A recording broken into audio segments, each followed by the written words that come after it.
Welcome to No Apologies, where we are unafraid to speak the truth. I'm your host, Rick Becker, our co-host, Lori Hintz. Thank you for that introduction. Yes.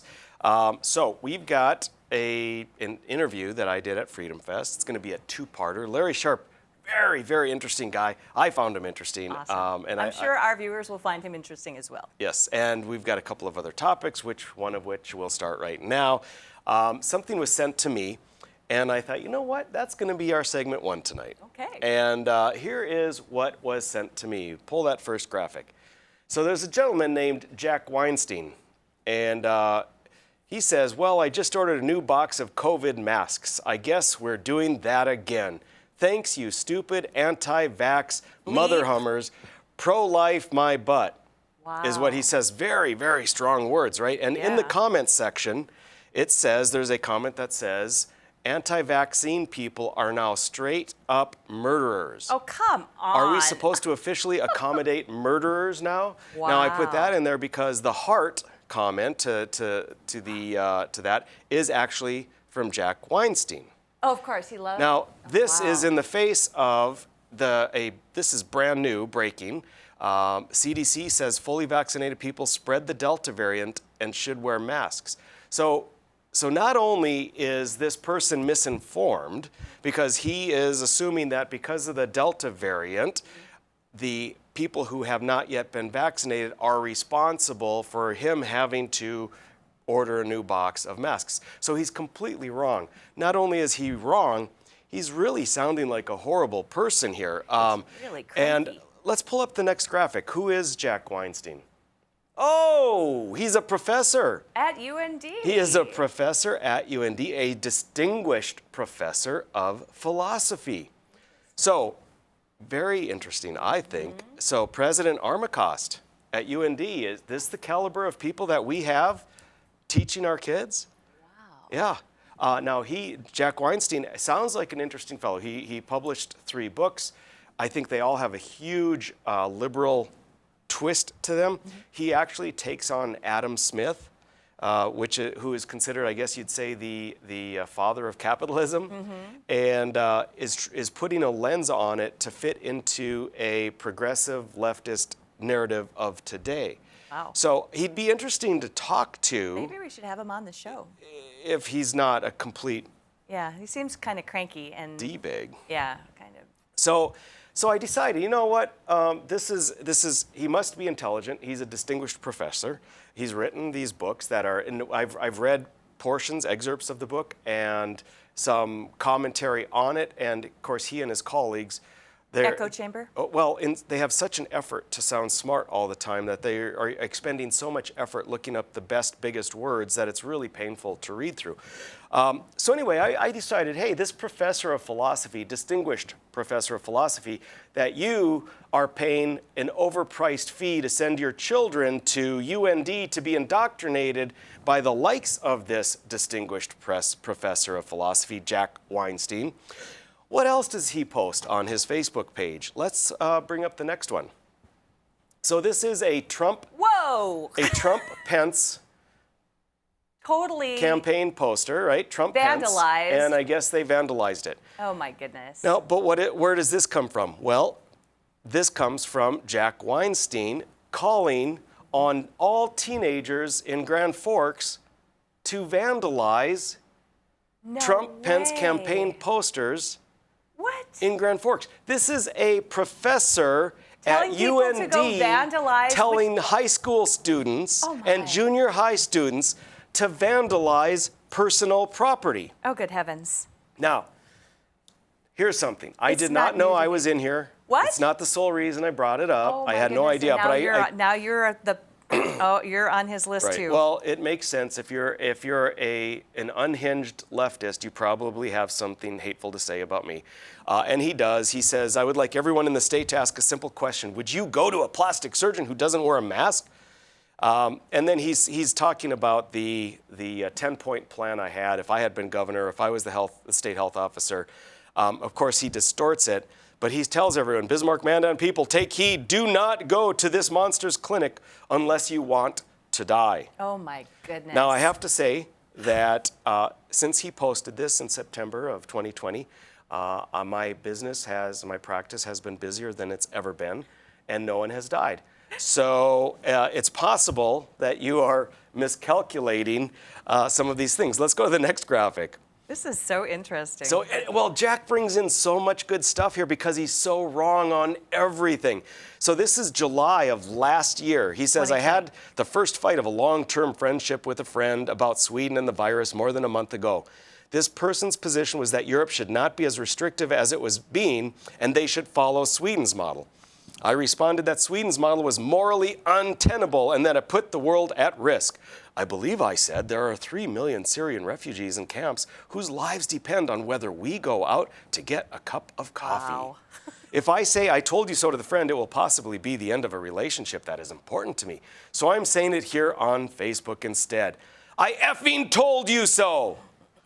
Now, again, he's totally wrong. Do you know that Sweden, who didn't do any lockdowns, right? So they were, and Sweden's numbers started to go up, and all the leftists were jumping on board saying, see, we told you, don't be like Sweden. But it turns out Sweden's numbers are no worse than the United States as far as total I've got second cousins in cases. Sweden that maybe I need to talk to. Maybe we have to have them on the show. The death count in Sweden is lower, when it's per capita, is lower than the United States. The total cases are about the same. So the lockdown didn't make a difference, and that's what we've been saying. And Jack is wrong again here. It would have been good to be like Sweden because the cases would have been the same and our economy wouldn't have been decimated and people wouldn't have lost jobs. Go to the next one, if you would, please. Last one here. Last one on this. So good old Jack says, F you Republicans. Did you vote for Trump even though even I warned you stuff like this would happen? Are you thinking of voting for Trump again because education was wasted on you? Or because you are so filled with hate and narcissism that you don't care what happens to other people? Yeah, F you. Wow. All right. Wow. This is really I've never heard of this guy, but I have now. It's so interesting. We learned in psychology, I have a psych minor, there are defense mechanisms. One of the defense mechanisms that we all know about is called projection. That which you see in yourself you project on others. that you do not like, you project on others. He's calling Republicans hateful and narcissistic when it is so clear that Professor Weinstein is so filled with hate and is so narcissistic. It's unbelievable. So anyway, for those of you that have college-age kids, money well spent, people. Money well spent. As he says, take heed. All right, when we come back, we are going to talk about the difference between a recount and a full forensic audit. Stay with us.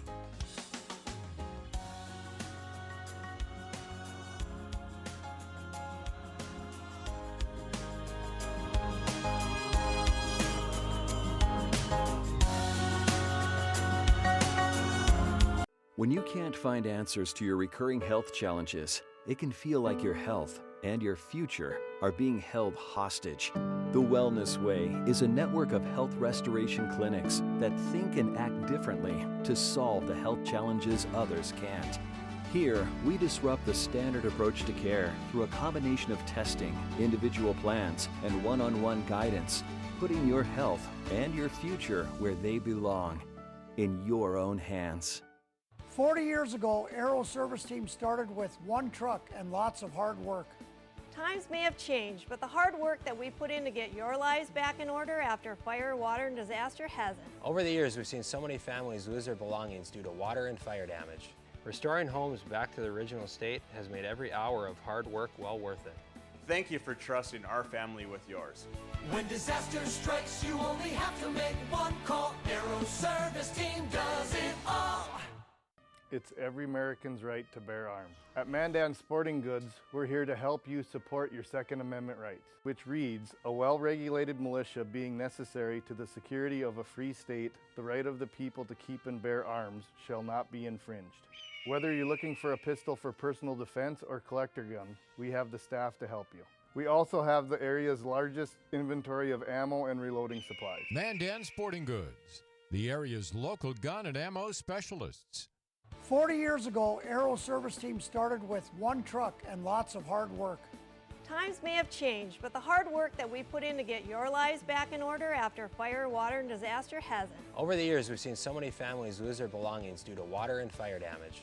Restoring homes back to the original state has made every hour of hard work well worth it. Thank you for trusting our family with yours.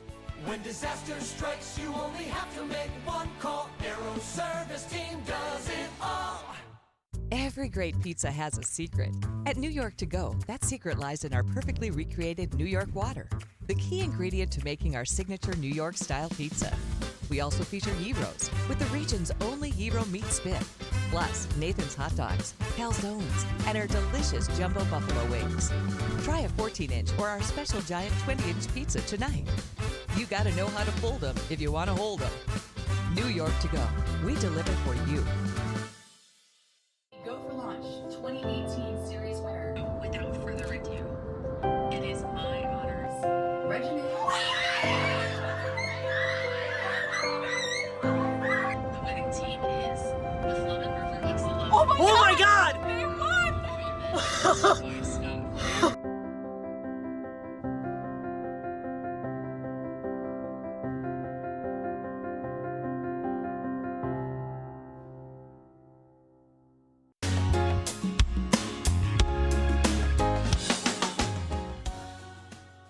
We are back. It's No Apologies. Lori, you've got an interesting segment. Well, this one Go. is just a kind of a comparison and a contrast between this term full forensic audit versus a regular recount. And I thought, you know what, we keep hearing this. Let's just talk about it and break it down a little bit for you too. And so, first of all, I recently have seen a number of different articles that kind of spell it out pretty well. The first article I'd like to show you is from Uncover DC. And this article is titled Full Forensic Audits versus Superficial Recounts. Let's show the graphic. This is the graphic on the very top. This is a cover photo, and it says, recounts versus audits. I have 30 apples. I recount and still have 30 apples. I audit my apples, and I find 5 are plastic, 4 are glass, and 3 are oranges painted red. I really have 18 apples. So that is a great way for you to look at this and understand that recounts versus audits are a little bit different, and sums it up pretty well. So this same article, within the article, it reads, the Maricopa audit, with its assembly line of microscopes, counting tables, and aggregation tables, has been called the gold standard of audits. However, a report from a team led by physicist and mathematician John Draws Jr., titled Post-Election Audits Verifying Election Integrity, says Maricopa's audit is only about 3/4 of a full forensic audit. As you can imagine, these things are really instructive and exhaustive.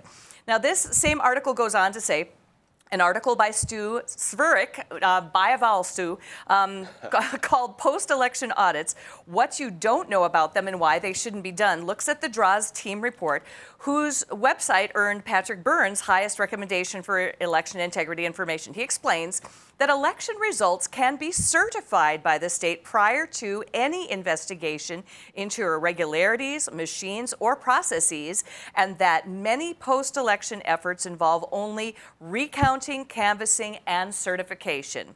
Such limited attempts to confirm the count inevitably miss problems with the machines, voters, ballots, or counting process, such as 1 vote per voter, and that all and only legitimate ballots were counted. This is the problem with a recount versus a full forensic audit. Then I found an article that was from the Gateway Pundit.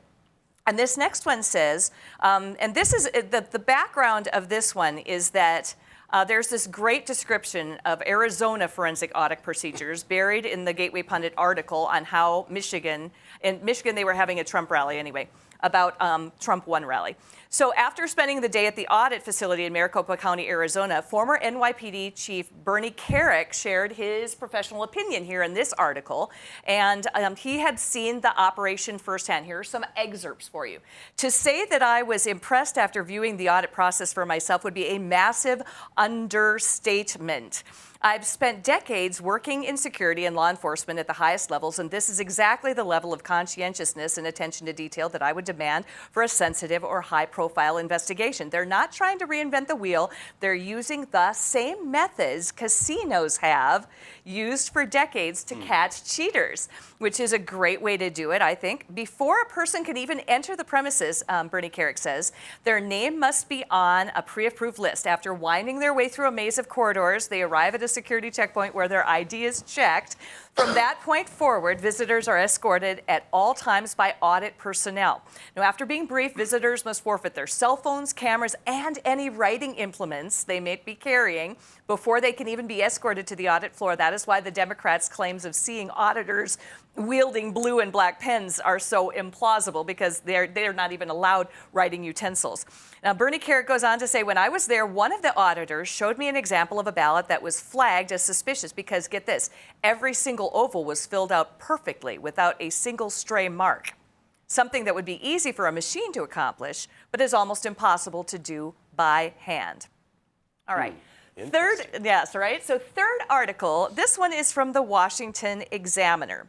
And this one is interesting as well. This is talking a little bit about Michigan. So Michigan Conservation Coalition spokesperson Matt Seeley said thousands of Michigan voters have questioned the integrity of the 2020 election. He says, quote, if we do a deep dive forensic audit similar to Arizona, it will do either one of two things. It'll prove that all of the politicians who say there's nothing to see here, that they were right, or it'll prove that there's a big problem with the integrity of our elections and that we need to address it in a major way, he told the Center Square in a phone interview. Seeley said election integrity isn't a Democrat or Republican issue. He cited one poll saying that 70% of Republicans don't believe the 2020 election was free or fair. Another survey says between 20% to 30%, get this, of Democrats, oh, I lost my thing here.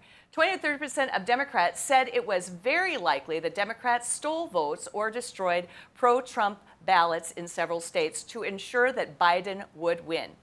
Now, if the politicians who are trying to stop this from taking place truly believe there's nothing to see there, then what would be the harm in just proving to the electorate that the concerns are unwarranted, Seeley asked. And that's the bottom line of the forensic audits versus the actual thing that they did do, which is sometimes a recount. Sometimes they didn't even recount in states. So this is the difference, and I wanted to kind of spell it out for everybody so that you could see what the exhaustive, the Bernie Carrick piece is amazing in that if you want to go back to this story and look at that article and find that article online and read it, it talks about all of the stopgap measures. They have things color-coded and they have different sections and they have all of these redundancies for the forensic audit, that the one that was going on in Maricopa County in Arizona, the one that was the Cyber Ninjas one. But they did a really, really great job, according to Bernie Carrick, of doing a very full,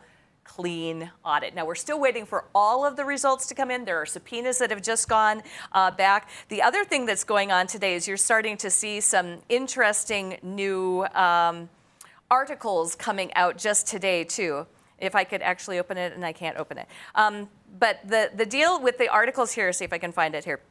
The deal is there's a bunch of new articles that have just come out here from various places talking about the subpoenas and talking about the fact that in Maricopa County, people are just still trying to stall and get the results. They do not want those results to be, because they know that once it is irrefutable, they're in trouble. Is there any indication of a timeline when they will have it all? Supposedly within the next few days. I mean, it's Really? the subpoenas just went out today again. So, and Kelly Ward in Arizona has given great updates too. Follow Kelly Ward, the state party chairman in Arizona. Nice. All right, there you have it. Excellent. Well, when we come back, folks, we will take on our next Freedom Fest interview with Larry Sharp.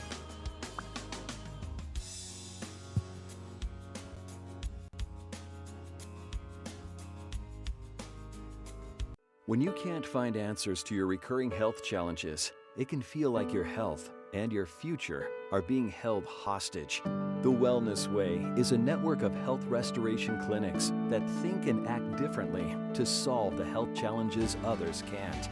Here, we disrupt the standard approach to care through a combination of testing, individual plans, and one-on-one guidance, putting your health and your future where they belong. in your own hands. 40 years ago, Aero Service Team started with one truck and lots of hard work. Times may have changed, but the hard work that we put in to get your lives back in order after fire, water, and disaster hasn't. Over the years, we've seen so many families lose their belongings due to water and fire damage. Restoring homes back to the original state has made every hour of hard work well worth it. Thank you for trusting our family with yours. When disaster strikes, you only have to make one call. Aero Service Team does it all.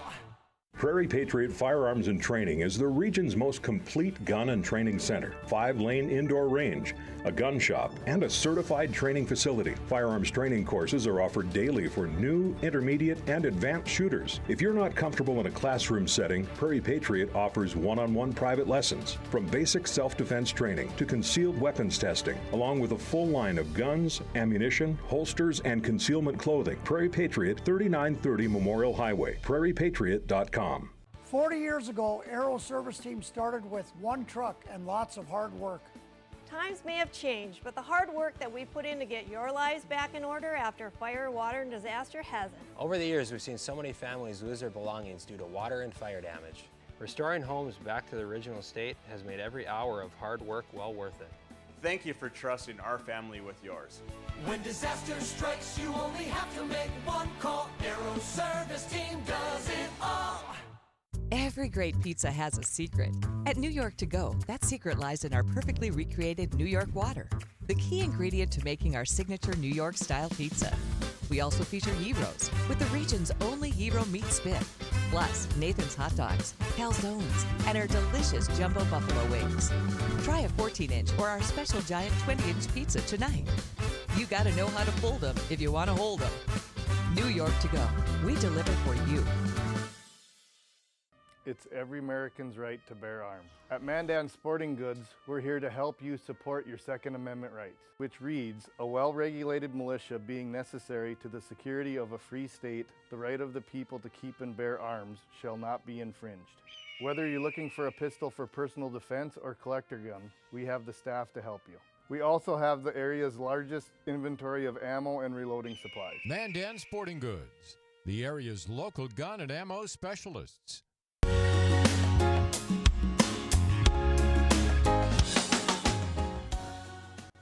We're back. It's No Apologies, your after-hours oasis of sanity. I'm your host, Rick Becker, and co-host Lori Hins. I'm kind of excited to see all of these interviews that you had from Freedom Fest in South Dakota. So you got another good one today. Yeah, Larry Sharp. I mean, wow, what a go-getter. I'm not going to even talk a lot about him because he speaks for himself. So let's just roll it. All right, folks, I am here with Larry Sharp from New York. You have a very storied history and involvement in so many things. Can you tell our viewers a little bit about yourself? Well, first, the most important thing to remember is all of it doesn't matter because I'm really handsome, and all that matters is good looks in today's world. I'm kidding. So, no.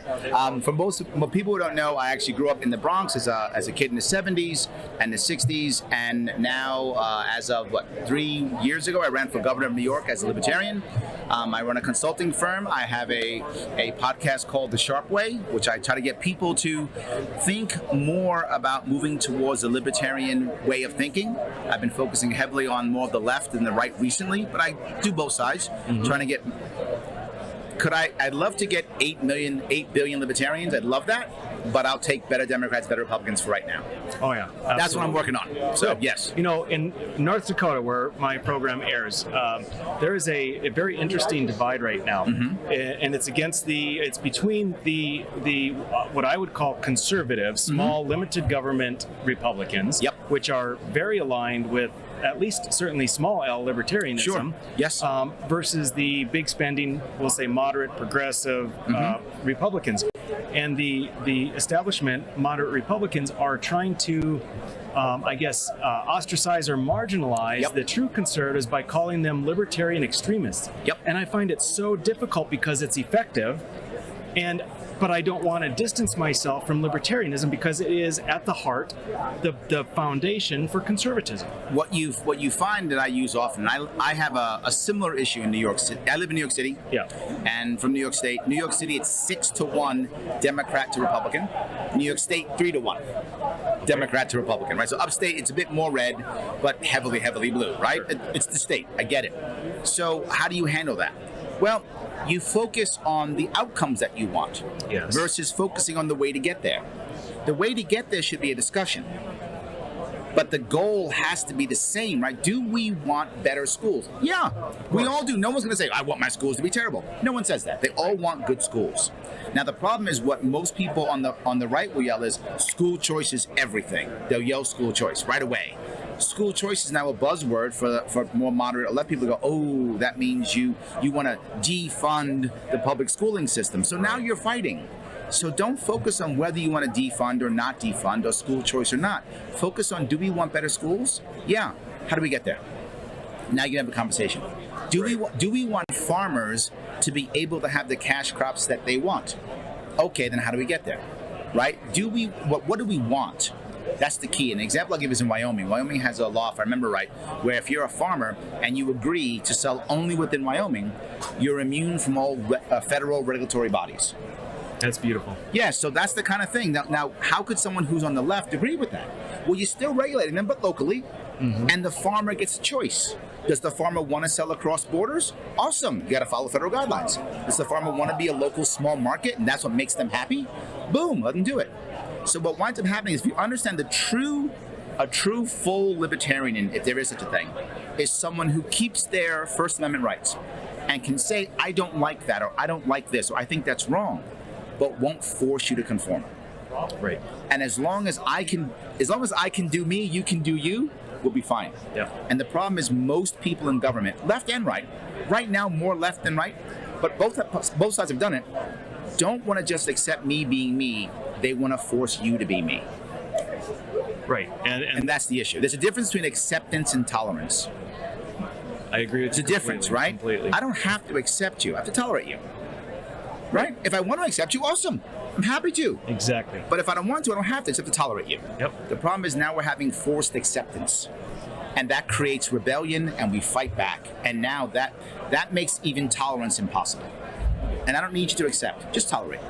Exactly. You know, when you brought up that aspect of trying to get on the same page, what do we want? How do we get there?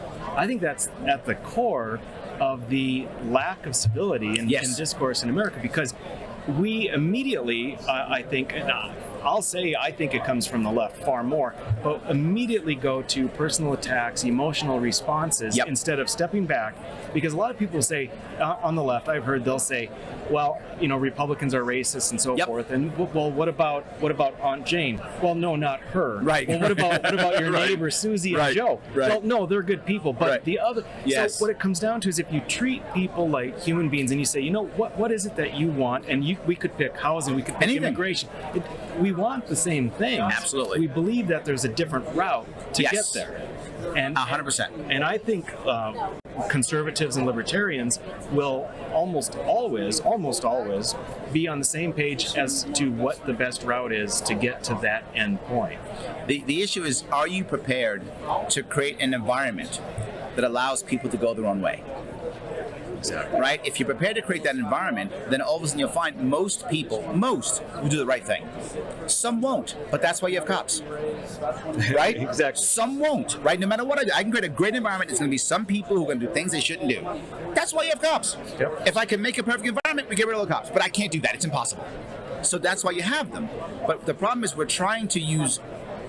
we're creating laws with no victims, if that makes any sense, right? Yes, it does. We're creating laws with no victims. It's a law that says you should. And I don't have a problem with you should. I should all the time. I should all over people. I should all the time. But it should, not must, not go to jail if you don't. Right. Right? And look, the reality of it is, if I think my way is right, then me, my works, my community should be good enough to convince you to do things my way, or at least to leave me alone. Yeah. But if I can't, if me, my works, and my community can't convince you, well, I'll just have government do it. Then I'll use the police to do it. I'll use the regulators to do it. I'll use the tax department to do it. I'll use someone else to do it because my own self, my own works, my own community can't convince you. And it should. And we should be more like that. We should be having our own communities. Here's the key part to anyone, I think, who is either identifies as conservative or libertarian. Whenever you add government, you by default remove community. Oh man. Yeah, you're singing in the choir now. Yes. This is exactly the situation. Yes. Where complete libertarian and conservative should unite. 100%. And that is every step that the government approaches, they remove our and Charles Murray in I forget his book, but he talked about little platoons. Mm-hmm. And our neighbors and our friends, Yes. our relatives, our church, our community organizations, fraternal organizations, every step that government comes in and says, we're going to take care of you, we're going to take care of this, we're going to take care of that, we're going to increase your taxes. Mm-hmm. That's each step of the way we are stepping back and saying, well, I no longer need that connection. I know the government's going to take care of it. Yes. And in doing so, we lose our connections to people. We lose our yes. sense of responsibility. Yes. We lose all of the virtue that goes into being a human being. But something more important, though, that we found with the COVID lockdowns, we lose community institutional knowledge to support ourselves. Yeah. Right? Where I come from in New York City, in the Bronx, right? The black church used to be a place where people could drop their kids off. Right? It was a place where you could get childcare. If you were a single mom or a single dad, or two people needed to work, you could go there. It got regulated out of business. So now the church couldn't afford the regulations. So now you have to go to state-sponsored, childcare. Isn't that something? So now what happens when the COVID lockdowns come? Those places get locked down. Well, there's no place to take care of your kids. Well, the community, it's been literally decades in my world, decades of the government doing this. The community doesn't know how to do it anymore. Homeschooling. All the schools shut down in New York. Yeah. No one. New York goes out of its way to destroy homeschools. So now the community doesn't know how to. The community can't absorb this anymore. Sure. If we'd allowed our communities to exist still and got rid of the monopoly of government, and that's the key. If you want to have regulations or rules on what is a government-approved facility, I don't have a problem with that. As long as you allow non-government approved facilities to be there, and they are open and they're transparent that, hey, I'm not regulated by the government, and now the community decides, do I trust that church or not? If I don't, I go to the government one because I don't trust the church. If I trust that church, I go there. And then I don't decide. The government doesn't have to decide, the community does. That allows communities to keep their institutional knowledge to support each other when times get bad. Yes. Because now times are bad in many states. Worse in my state, New York. Worse in my state. Mm-hmm. And the communities have lost that knowledge. They can't help themselves anymore. Absolutely true, and extends beyond childcare to education. I mean, I'm sure we can go into all sorts of arenas where if government would at least not, it's fine if they exist in these different arenas, but not to restrict and regulate competition out of the marketplace. Yes. Because that decreases choice in every respect. It provides barriers for entry. It hurts. And when there's an error or a mistake, there's no punishment. Oh my, isn't that true? Right? So when government is the only answer and the government screws up, what's the answer? Give it more money. Yep. So you reward its failure. But if you now have government plus 2 or 3 options and the government option fails, you go to the other options. Another government option has to either get better or it goes away. Both are the right answer. Yes. I'm okay with either of those. It can go away because the communities have stepped up.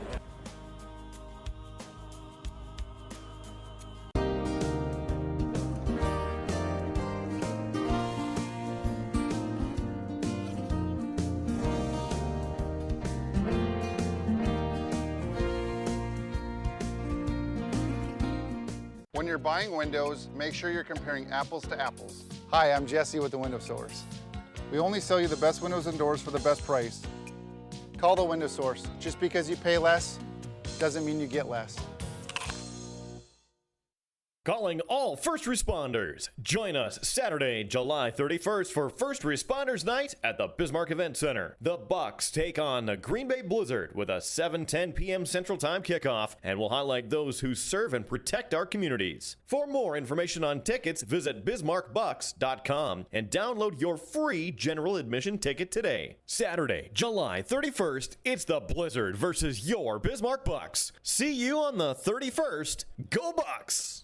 Every great pizza has a secret. At New York To Go, that secret lies in our perfectly recreated New York water, the key ingredient to making our signature New York style pizza.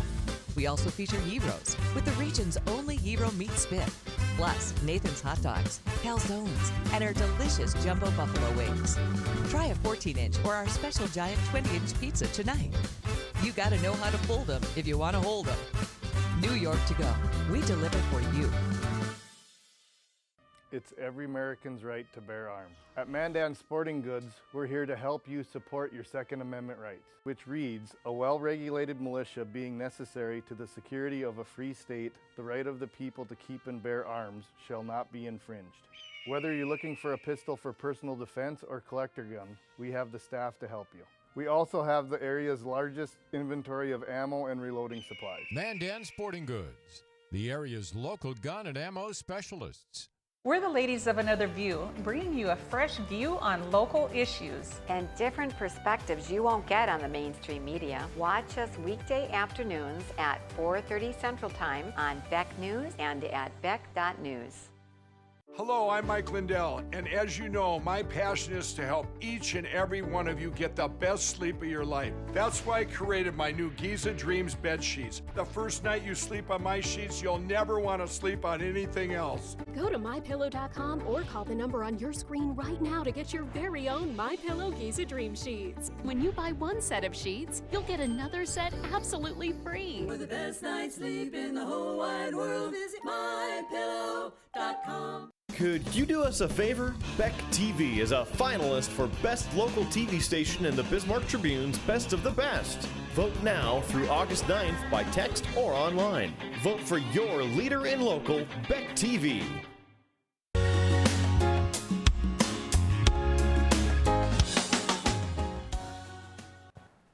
Welcome back. It's No Apologies. And Larry Sharp, what a sharp guy. He's so sharp and very, very good at explaining things in a very simplified manner that makes perfect sense. He's really good.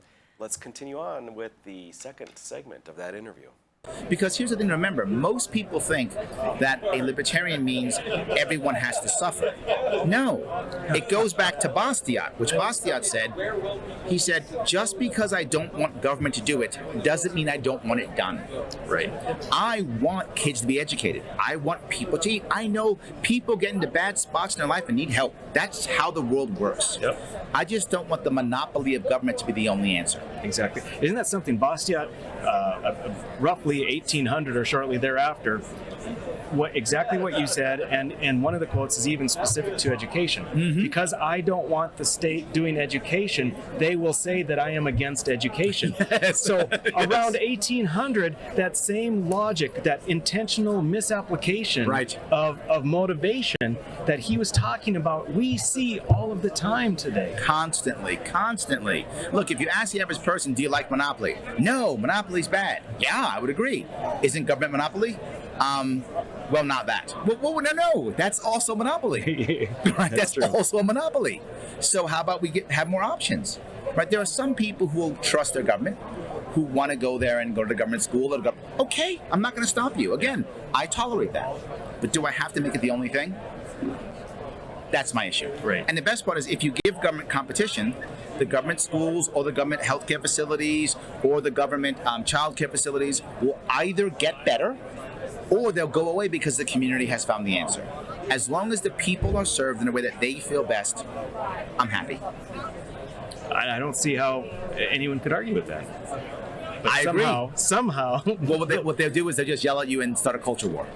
They'll say, sure, if you actually believed or intended to stand by what you said, but they will impute different motivations to you and say, you're lying, that's not what you're doing. And because they can't, and this, we find this all the time, they can't go against the logic of what we've said if what we are saying is true.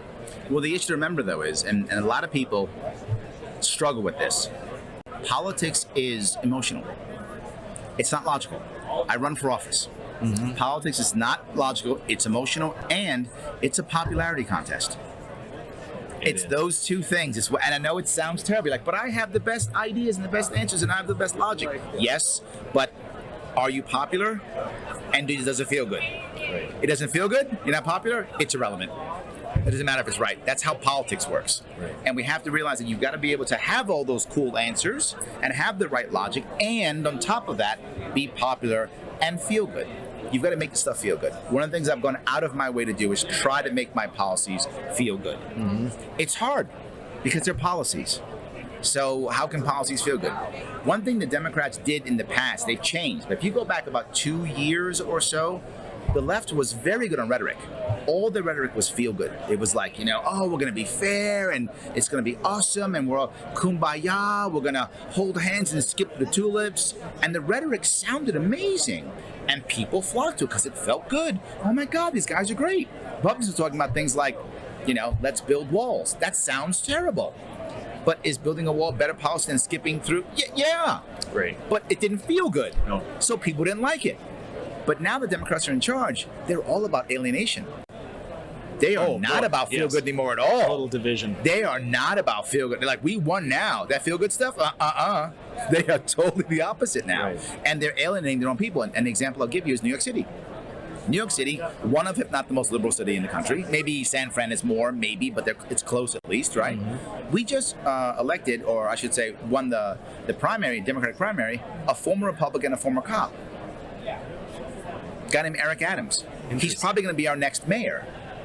That would be crazy. Right? That's already happening. Right. So you find people who are like, wait a minute, when we started liking you guys 2 years ago, you were all about hugs and kisses. You were all about hugging, right? You were all about inclusiveness and fairness. The stuff you said sounded great and we all fell for it. And now you're in charge. You're like, nope. You're wrong. You're evil. You're racist. You're mean. What? That's not what you said 2 years ago. Right. And you can see that even Democrats in New York are like, you know what? Don't get me wrong. Eric Adams is still a Democrat, but he's the most centrist of all the Democrats, clearly.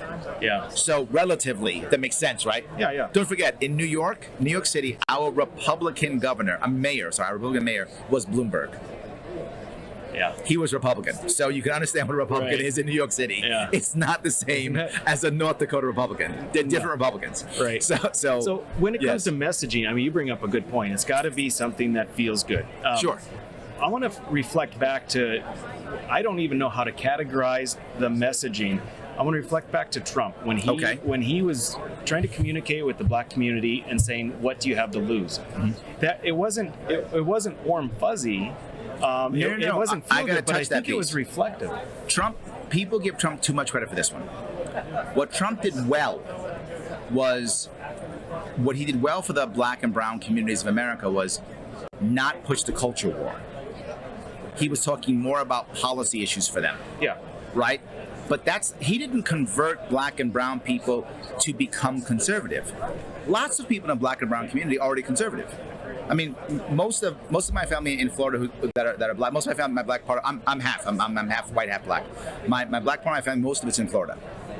Most of them are conservative, but they vote Democrat constantly. Many Hispanic people I know in New York, many of them, they are conservative. Sure. And they vote Democrat constantly. Why? The emotion was Republicans hate us. Yeah. Republicans hate us. So why would we vote for them? Democrats love us. Why? What happened is two things together. Trump was the perfect storm. The first part was he stopped saying black, white, whatever. He was like, everybody, I don't care, just let's have jobs. That was the first thing. So he made it neutral. Sure. But what also happened is the left started going hard culture war.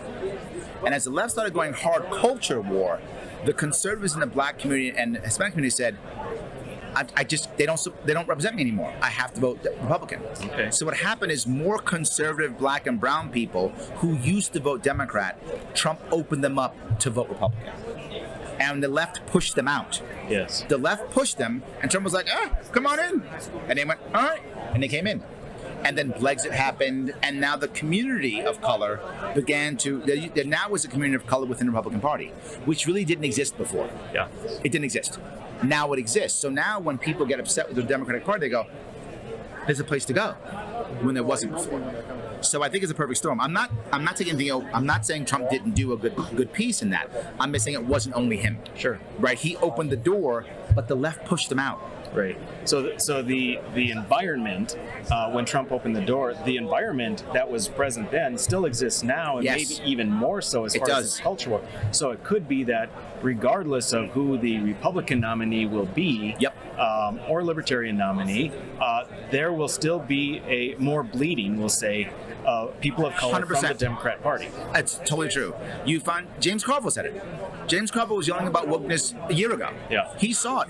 Why? Remember how the Democrats were supposed to do so awesome in 2020 to sweep everything? They were going to win every single thing.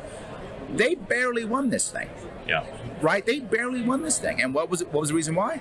A lot of black and brown community said, no thanks. We're voting someplace else. Yeah. The culture was too much for us. And again, they were already conservative.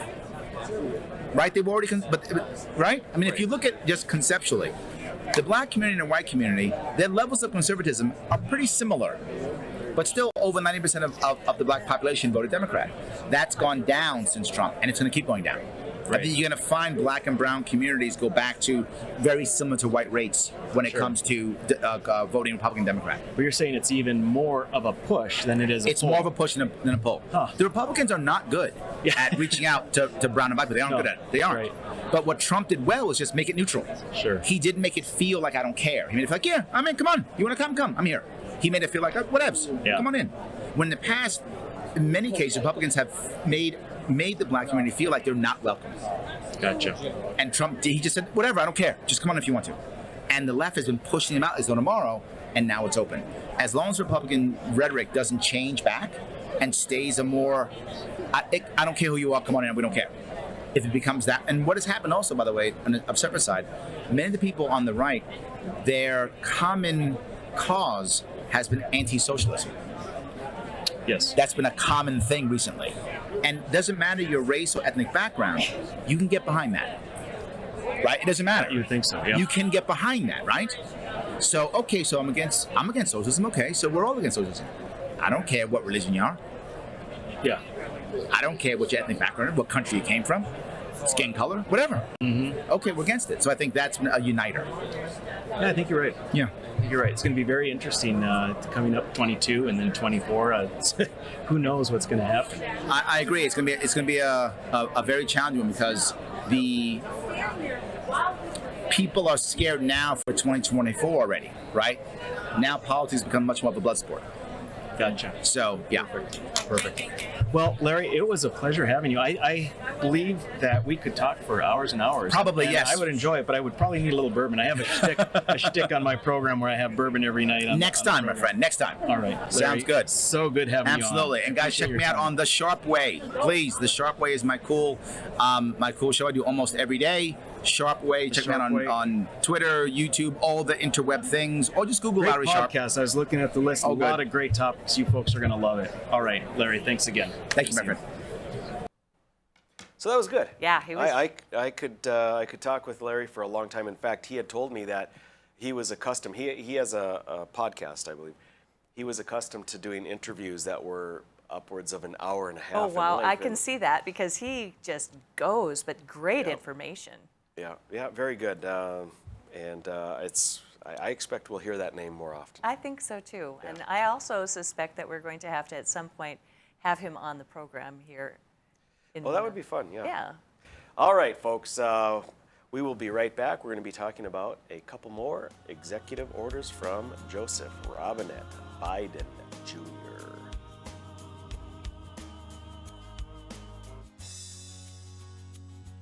When you can't find answers to your recurring health challenges, it can feel like your health and your future are being held hostage. The Wellness Way is a network of health restoration clinics that think and act differently to solve the health challenges others can't. Here, we disrupt the standard approach to care through a combination of testing, individual plans, and one-on-one guidance, putting your health and your future where they belong, in your own hands. 40 years ago, Aero Service Team started with one truck and lots of hard work. Times may have changed, but the hard work that we put in to get your lives back in order after fire, water, and disaster hasn't. Over the years, we've seen so many families lose their belongings due to water and fire damage. Restoring homes back to the original state has made every hour of hard work well worth it. Thank you for trusting our family with yours. When disaster strikes, you only have to make one call. Aero Service Team does it all. Spas, etc. Yeah. You've come to know and trust us for over 18 years with the largest selection and showroom in Western North Dakota for our beautiful Sundance spas. Plus, you could pick out your next home experience with our selection of pool tables, shuffleboards, and fun accessories. Spas, etc. Your relaxation destination on Main and Big. 40 years ago, Aero Service Team started with one truck and lots of hard work. Times may have changed, but the hard work that we put in to get your lives back in order after fire, water, and disaster hasn't. Over the years, we've seen so many families lose their belongings due to water and fire damage. Restoring homes back to the original state has made every hour of hard work well worth it. Thank you for trusting our family with yours. When disaster strikes, you only have to make one call. Aero Service Team does it all. Every great pizza has a secret. At New York To Go, that secret lies in our perfectly recreated New York water, the key ingredient to making our signature New York style pizza. We also feature gyros with the region's only gyro meat spit, plus Nathan's hot dogs, calzones, and our delicious jumbo buffalo wings. Try a 14-inch or our special giant 20-inch pizza tonight. You gotta know how to fold them if you want to hold them. New York To Go, we deliver for you. It's every American's right to bear arms. At Mandan Sporting Goods, we're here to help you support your Second Amendment rights, which reads, a well-regulated militia being necessary to the security of a free state, the right of the people to keep and bear arms shall not be infringed. Whether you're looking for a pistol for personal defense or collector gun, we have the staff to help you. We also have the area's largest inventory of ammo and reloading supplies. Mandan Sporting Goods, the area's local gun and ammo specialists.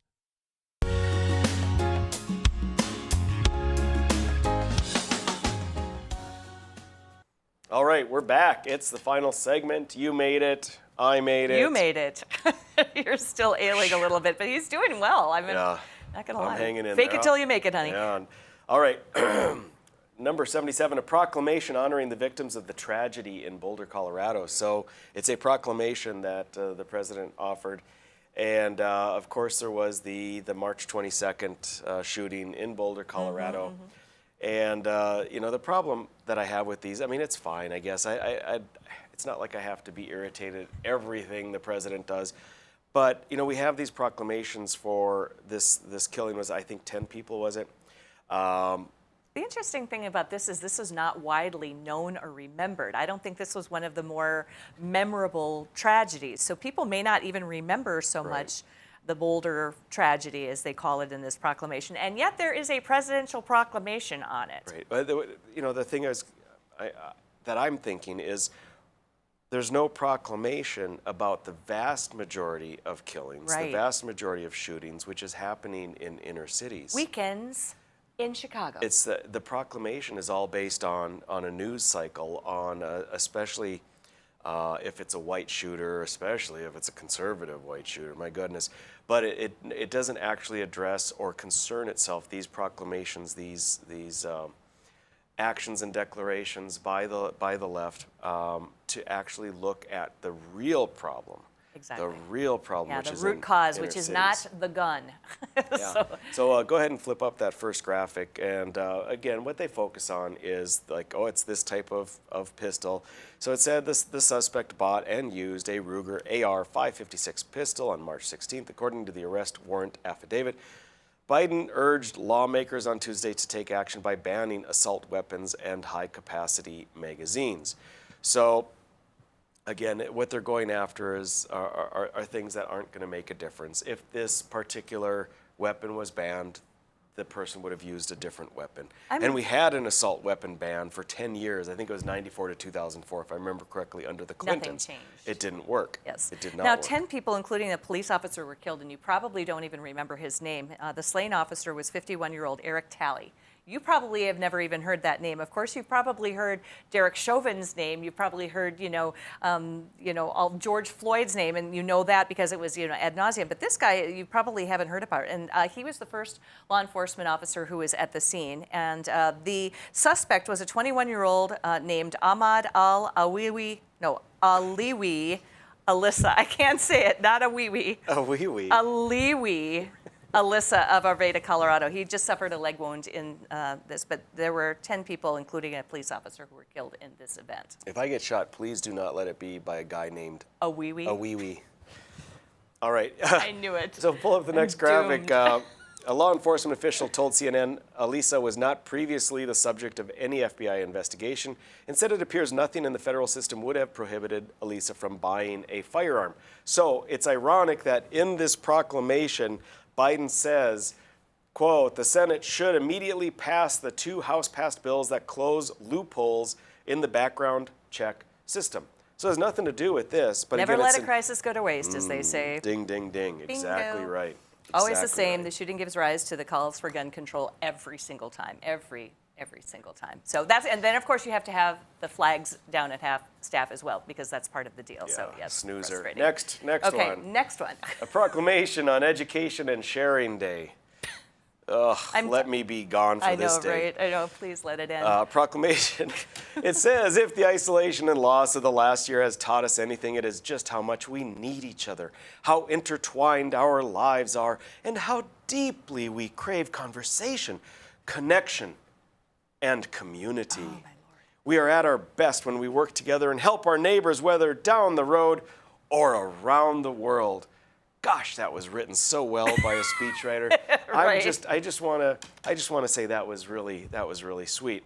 The problem is that if we learned anything from the past year, it's how badly government can screw up our lives. Right. They were so incompetent that, in fact, what he's saying here, yes, we need to maintain connection and community. But again, we've talked about this before. He's coming in, the leftists are coming in like the knight in shining armor, saying, oh, this is what we need. Well, no, you caused us this problem that now you're coming in. Isolation, anyone? How about the school? How about what we learned about schooling over this isolation thing that they caused with COVID? I mean, he goes on in this proclamation to talk about schools and education, and again, ignoring the fact that government was wholly incompetent, ignored science, ruined children's lives, set them back more than a year in education, and now he comes in so caring and so nurturing. Thank you, next Joe. time, and you'll have to watch the show because we will have Jay Thomas as our in-studio host, and we will have a guest in studio as well. So Jay will be remoted in, and we'll have a local person. All right, stay with us.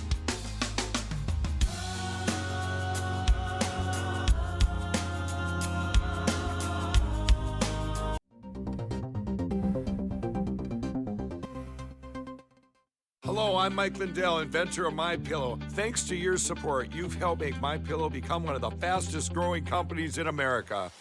Over the last 12 years, you've helped MyPillow create thousands of jobs right here in the USA.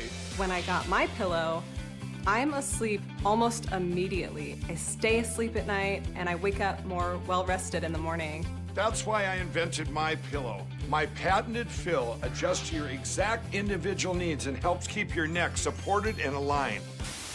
I'm interrupting this commercial right now. Retailers have canceled MyPillow, and to thank you for your support, I'm gonna pass the savings directly on to you. For example, you get my 6-piece towel sets, regular $109.99, now only $44.98, or MyPillow dog beds for as low as $19.99 with your promo code. For the best night's sleep in the whole wide world, visit MyPillow.com.